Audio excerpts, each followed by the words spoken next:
Today, we are doing the same process with one teeny tiny little difference, but we talked about this yesterday, so you really should already have kind of an idea of how this is going to go. So we're going to look at adding and subtracting decimals and whole numbers. So we looked yesterday, all of our numbers were decimal numbers.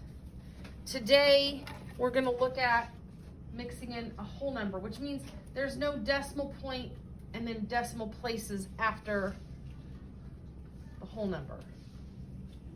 We talked about this yesterday. So if you remember,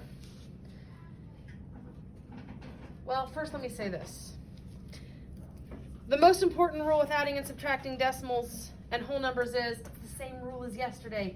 What's the thing I have to always do with adding and subtracting decimals? Any decimal number, I have to do this. One hand, two hands, come on. The most important thing, you have to do this every single time. You cannot forget what this is. Nolan. Not quite. We're going to line up the, what am I lining up? Decimal points.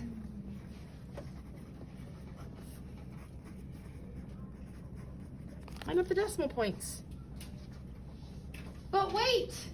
Whole numbers don't have decimal points, do they? No.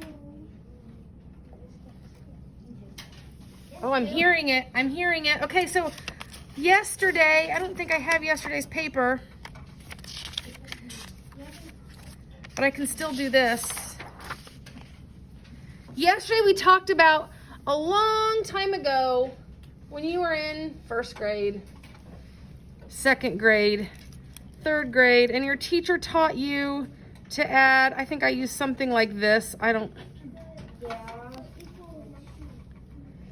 14 plus 7.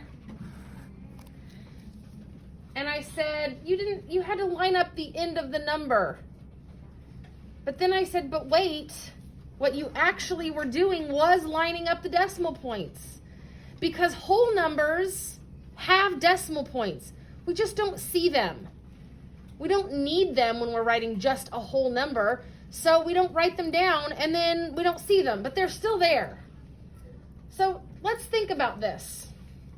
Where do you think the decimal points would be in the number 14? Lane? Behind the 4. Oh, thank you. Perfect. Behind the 4. 14 point. Because if this was $14, I could write it like 1-4, and you would get that that's 14. But I could also write it like 14.00, and that still means the same amount of money, right? Okay, so where would the decimal point be with my 7? Maddie?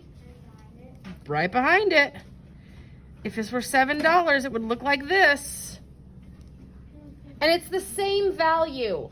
14 with nothing after it is the same value as 14.00. Okay, let's apply that to non-money decimal problems. All numbers have a decimal point. If you don't see the decimal in a whole number, then the decimal point is placed at the end.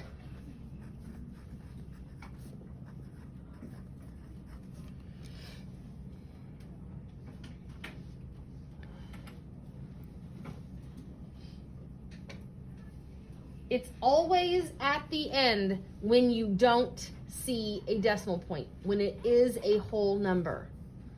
Never in the middle, never in the front, always at the end. Really important to remember that. So let's look at how that looks with a math problem. If I have the number 43 and I want to add it to 9.3, where am I going to write the 9? To line this problem up correctly, where would I write the 9? If you're not sure, think about what I just talked about. We're going to line up those decimal points. But Miss Kyle, 43 doesn't have a decimal point. Think about what we just talked about. Yes, it does. Lily, where am I going to write my 9? Under the 3. So it's 9.3. Well, that looks weird. How am I supposed to do that kind of math? That looks really weird. Mac, what am I going to do? You're going to add a decimal point behind 3 and the 43, and then you're going to add a 0 right at the top of the 3. Yes, sir. It does look weird when you set it up that way. It feels weird to do math that looks different than what we're used to. So we can fix it. We can add a decimal point and a 0 after the 43, and it does not change the value. So we can still do the math. All right, now I can add like I always would. 0 and 3, everybody? 3. Decimal point stays lined up. 3 and 9. I gotta carry that one. 4 and 1. 52 and 3/10 is my final answer. Subtraction works exactly the same way. So, if I have 47.13, where am I going to write the 19 in this problem? How would I put the 19 in this grid so it lines up correctly?